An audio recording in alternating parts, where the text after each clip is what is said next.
नमस्कार, capital TV का prime time show देख रहे हैं आप। मैं हूं आपके साथ पूजा। आज अरविंद केजरीवाल को एक के बाद एक कई बड़े झटके लगे। कहीं से भी केजरीवाल के लिए अच्छी खबर सामने नहीं आई। केजरीवाल अब कानूनी लड़ाई भी हारते नजर आ रहे हैं और जेल में लंबे समय तक केजरीवाल के रहने का रास्ता भी साफ होता दिख रहा है। केजरीवाल को आज सुप्रीम कोर्ट से उम्मीदें थी, पर केजरीवाल को सुप्रीम कोर्ट से राहत नहीं मिली। आज केजरीवाल की याचिका पर सुनवाई तो हुई, पर सुप्रीम कोर्ट ने मामले को इतना इंपॉर्टेंट नहीं समझा और अगली तारीख 29 अप्रैल की दे दी। तो वहीं दिल्ली की राउज एवेन्यू कोर्ट ने केजरीवाल की न्यायिक हिरासत को 23 अप्रैल तक के लिए बढ़ा दिया है। कि कविता की भी हिरासत को 23 अप्रैल तक बढ़ाया गया है। वहीं मनीष सिसोदिया की भी अंतरिम जमानत पर कोई अच्छी खबर सामने नहीं आई। इस मामले में भी आज की सुनवाई पूरी होने के बाद 20 अप्रैल की नई तारीख तय की गई। साथ ही आप नेता अमानतुल्लाह खान को सुप्रीम कोर्ट से बड़ा झटका लगा। ईडी के सामने पेश होने का आदेश जारी किया गया। तो अलग अलग कोर्ट में आज कैसे केजरीवाल को झटके पर झटके लगे, आज पूरे दिन क्या क्या हुआ, बताएंगे आपको। मेरे साथ स्टूडियो में मौजूद है कैपिटल टीवी के editor in chief doctor Manish Kumar. Doctor साहब, बहुत बहुत स्वागत है आपका। धन्यवाद। केजरीवाल को लगे किस झटके से शुरुआत करें? देखिए, आज तो 5-5 झटके लग गए। आपने बहुत सारे गिना दिए। एक तो सुप्रीम कोर्ट से राहत नहीं मिली केजरीवाल को, फिर राउज एवेन्यू कोर्ट ने 23 तारीख तक के लिए भेज दिया तिहाड़ जेल में केजरीवाल को, फिर मनीष सिसोदिया को लग गया झटका, फिर अमानतुल्लाह खान को लग गया झटका, और केजरीवाल की जो सखी है के कविता, उसको भी लग गया झटका। ये तो 5 झटके तो कोर्ट से लगे। क्या इसका मायने है, ये भी आगे हम डिस्कस करेंगे। लेकिन शुरुआत करते हैं इस तिहाड़ी केजरीवाल के ड्रामे की। संदीप पाठक और ये भगवंत मान मिलने के लिए गए। मिल के बाहर आए तो तोते की तरह रटा रटाया जवाब जो है वो देना शुरू किया।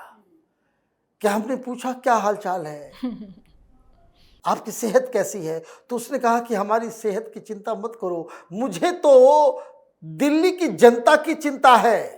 भगवंत मान बोला कि उन्होंने कहा कि पंजाब के लोगों की चिंता है। तो भाई पहले एक बात तय कर लो, पंजाब के लोगों की चिंता है या दिल्ली की, या फिर वो डायलॉग दे रहा था अलग अलग। मुझे समझ में नहीं आ रहा है क्या कहा। देखिए, विक्टिम कार्ड ये नटवर लालों का गैंग बन गया है जी। और मैं ये क्यों कह रहा हूं, ये बात समझ लीजिए। मनीष सिसोदिया को भी पहली बार जब पकड़ा गया, सीबीआई ने पूछताछ के लिए बुलाया था, तो वो मीडिया में कैच हो गया था कि उसको किसी चिंटू ने चिट दिया कि यही पढ़ना है केजरीवाल की तरफ से। तो क्या पढ़ा था कि हम लोग तो अंदर गए तो सीबीआई वाले हमें कह रहे हैं कि तुमको छोड़ देंगे, तुम केजरीवाल का नाम ले लो, भारतीय जनता पार्टी ज्वाइन कर लो, तुमको सीएम बना देंगे, हम लात मारते हैं ऐसे सीएम की कुर्सी पे। ये सारे लोग, इनका ब्रेन वॉश करता रहता है केजरीवाल जी। क्या किया खेल केजरीवाल, आप आए, मिले और बाहर जाकर के आपने इस तरीके से पिक्चर ड्रॉ किया कि केजरीवाल कोई संत है, महापुरुष है, कि देखिए इसको अपनी सेहत की चिंता नहीं है, और पहले से ही बाउंड्री करवाएगा वो एक और जो है झूठी प्रवक्ता, आते सी मार लेना। वेट कम हो गया है, ब्लड प्रेशर जो है वो ठीक नहीं है, पहले तय कर लो भाई क्या बोलना है। कभी बोलते हो कि शुगर लेवल डाउन हो गया है, कभी कहते हो शुगर लेवल आगे हो गया है, और दिल्ली और तिहाड़ जेल के मेडिकल रिपोर्ट जो आती है, जो बताया जाता है मीडिया को, बोलता है कि भाई वेट भी बढ़ रहा है। मस्त है, 6 किलो वेट की खबर है। बताइए, 6 किलो वेट जो है बढ़ गया, खा पी रहा है, मस्त है, और अपने तमाम चट्टे बट्टे को लगा दिया है कि मेरा गुणगान करते रहो, सवेरे आरती करना, मॉर्निंग में आरती करना और इवनिंग में आरती करना, कि बड़ा महापुरुष व्यक्ति है, कि मैं जब जेल से बाहर आऊंगा ना तो सारे स्कीम्स को लागू करूंगा। क्यों? तुम्हारे ये सारे जो मंत्री जो यहाँ पे बड़े बड़े बंगले में और गाड़ियां और पैसे उड़ा रहे हैं दिल्ली की जनता का, वो क्या सब नालायक हैं, कामचोर हैं? अजीब कहानी है। तो खैर ये ड्रामा जो है वो चला। मीटिंग हुई, क्या हुआ मीटिंग में, क्यों हुई मीटिंग, इसके बारे में उसने बताया कुछ? आधे घंटे में बस उतना ही डालो।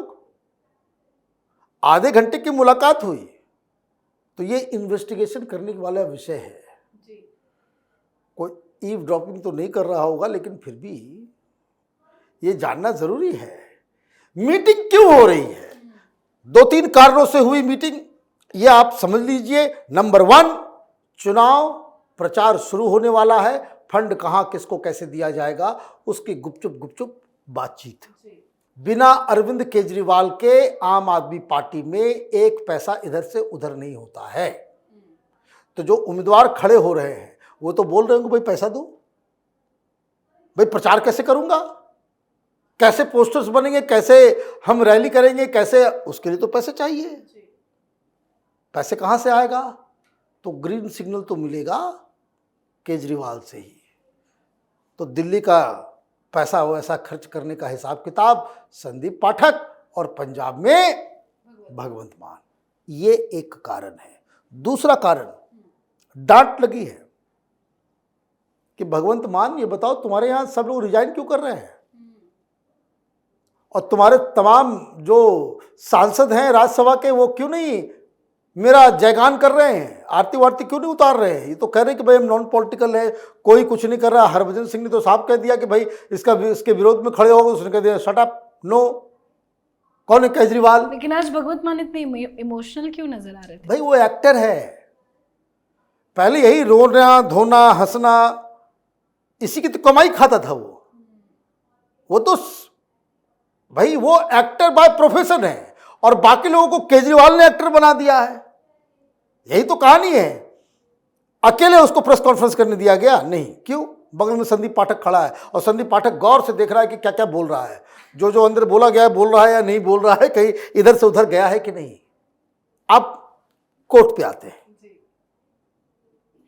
कोर्ट में आज विनती करते रह गए, गिड़गिड़ाते रह गए अभिषेक मनु सिंघवी। जस्टिस खन्ना 1 सेकंड नहीं सुने, 1 सेकंड नहीं। क्या है प्ली? ओरिजिनल, जिसमें हाई कोर्ट ने फैसला दिया कि इमीडिएट रिलीज कीजिए, इमीडिएट रिलीज कीजिए।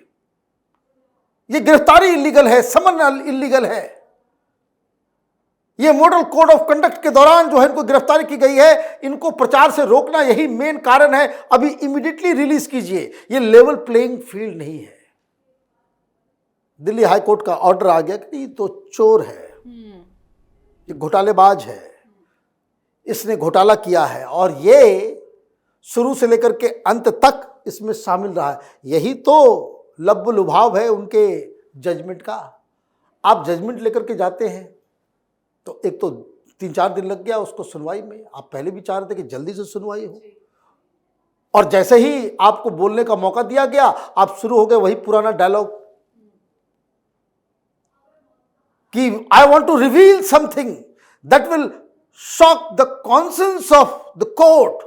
जैसे आपने कहा चुप रहो, अभी ज्यादा मत बोलो। बोलो कि माय लॉर्ड, हमें बकायदा मेरा नाम ना एफआईआर में ना ECIR में है, ईडी के एफआईआर में भी नहीं है, ना किसी एफआईआर में, ना किसी चार्जशीट में है। हमें सिर्फ प्रचार के लिए रोका जा रहा है। तो जज साहब ने कहा कि ये सब आर्गुमेंट जो है ना बाद के लिए रखो, अभी चुपचाप 29 तारीख को सुनेंगे। लेकिन ये तो काफी लंबा वक्त हो गया, 29 अप्रैल। यही बात तो वो बोल रहे थे। बोले मालौटी तो बहुत लंबा है। बोला कि इससे पहले टाइम नहीं मिलेगा। उन्होंने फिर कहा कि भाई प्लीज 18 तारीख को कम से कम सुन लीजिए। बोला ये लेटेस्ट है 29, ज्यादा इधर उधर करोगे 1 महीना और भगा देंगे। तो क्या हुआ? सुप्रीम कोर्ट ने इस अर्जी को उतनी तरजीह नहीं दी। अगर तरजीह भी दी होती तो वो कहते कि अच्छा पॉलिटिकल कारण है, तुम इतने महान नेता को, एक युग पुरुष को आप प्रचार करने से रोक रहे हो, तो इमीडिएटली कल ही सुनवाई करते हैं, वो इमीडिएटली हो जाता। लेकिन जज लोग भी अब थक गए। एक ही चीज, वो भेड़िया आया रोज छाती पीटते हुए पहुंच जाते। जज साहब को भी अब समझ में आ गया है कि भाई आप बड़े बड़े वकील को रख करके लूप होल्स निकाल करके आप कोर्ट को टोपी पहनाने का काम करोगे तो यही सब होगा। और जैसे उधर ट्रीटमेंट हुआ केजरीवाल के चेले मनीष सिसोदिया के साथ राउज एवेन्यू कोर्ट में हो गया। वो भी बोला मैं भी तो महान नेता हूं, मुझे भी प्रचार करना है, मुझे भी प्रचार करना है। केजरीवाल अगर गांधी है तो हम जवाहरलाल नेहरू से कम थोड़ी है, हमको भी प्रचार करना है। जज साहब ने कहा चलो बाद में बात करेंगे, हटाओ 20 तारीख को बात करेंगे। अब 20 तारीख को अब होगा, चलता जाएगा। ये बार बार यही हो रहा है। सवेरे सवेरे आज जो है वो कविता की खबर आ गई, भेज दिया गया फिर से उनको 14 दिन के लिए कि रहिए तिहाड़ में, अभी सीबीआई सवाल जवाब करेगी। अब एक और इनका चेला है अरविंद केजरीवाल का खासम खास चेला, और ये अरविंद केजरीवाल का जितना भी खासम खास है वो सब कहीं ना कहीं फंसा हुआ, उसका जो है उसका गर्दन जो है फंसा हुआ है। अब इसने घोटाला कर दिया वक्फ बोर्ड में, और ये दूसरा तरीका अपनाया। वो सुप्रीम कोर्ट चला गया था एंटीसिपेटरी बेल कि मैं ईडी के पास चला जाऊंगा माय लॉर्ड, लेकिन ईडी गिरफ्तार न करे।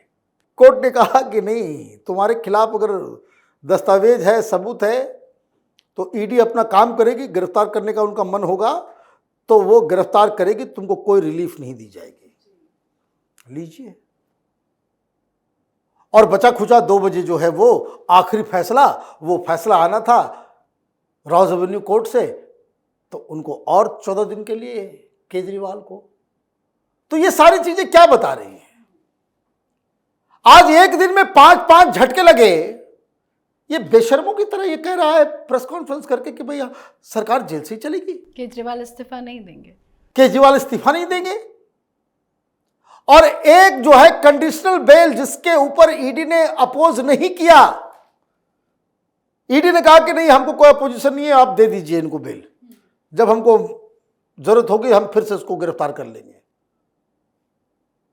और उसको इस तरीके से सेलिब्रेट किया गया, ये दलाल मीडिया इस तरीके से उसको प्रोजेक्ट की जैसे लग रहा है कि वो बरी हो गया, सारे पाप उसके धुल गए। 5 बार आज मुंह काला हुआ आम आदमी पार्टी का, और ये लोग उसके बाद प्रेस कॉन्फ्रेंस करके कितनी बेशर्मी के साथ कह रहे हैं कि भाई हम सरकार ही से चलाएंगे।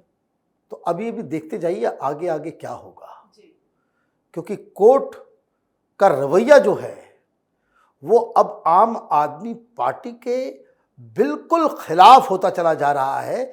आफ्टर ऑल जजेस आर ऑल्सो ह्यूमन बीइंग। वो बार बार देखेंगे कि भाई एक ही चीज़ को बार बार हर जगह जो है वही हो रहा है, तब तो राहत मिलना बड़ा मुश्किल है। और जो केजरीवाल ने अपने चेले चपाटियों को ये कह के भेजा कि मैं जेल से बाहर निकलूँगा तो सारे वादे पूरा करूँगा, तो उसमें तो 2 साल लगेंगे। जी, बहुत बहुत धन्यवाद सर बातचीत के लिए। धन्यवाद। तो एक साथ आज केजरीवाल को कई बड़े बड़े झटके लगे हैं। केजरीवाल को किसी भी कोर्ट से कोई राहत नहीं मिली है। ऐसे में आम आदमी पार्टी की मुसीबत बढ़ती जा रही है। आज भगवत मान तिहाड़ में केजरीवाल से मुलाकात करने भी पहुंचे थे। मीडिया के सामने आकर जमकर ड्रामा रचा, केजरीवाल के साथ अत्याचार किए जाने का आरोप लगाया। और आम आदमी पार्टी केजरीवाल को लग रहे झटकों के बाद भी ये कह रही है कि दिल्ली की सरकार जेल से चलेगी। वैसे ये कहना जितना आसान है उसे पूरा करना उतना ही मुश्किल।